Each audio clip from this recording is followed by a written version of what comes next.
এই যুগে কাউকে আপন ভেবে বিশ্বাস করা বা ভরসা করা বা মনের কথা বলা কোনোটাই উচিত না।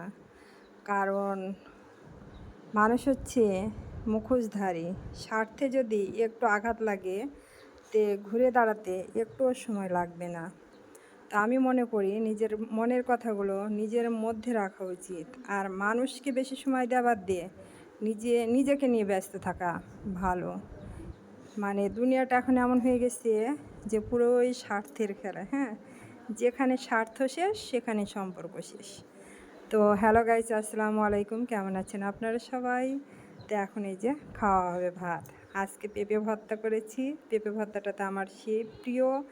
তারপরে আছে এখানে গরুর গোস্ত, টমেটো, লেবু, আর এই যে পুঁই শাক ডাল দিয়ে রান্না করেছি।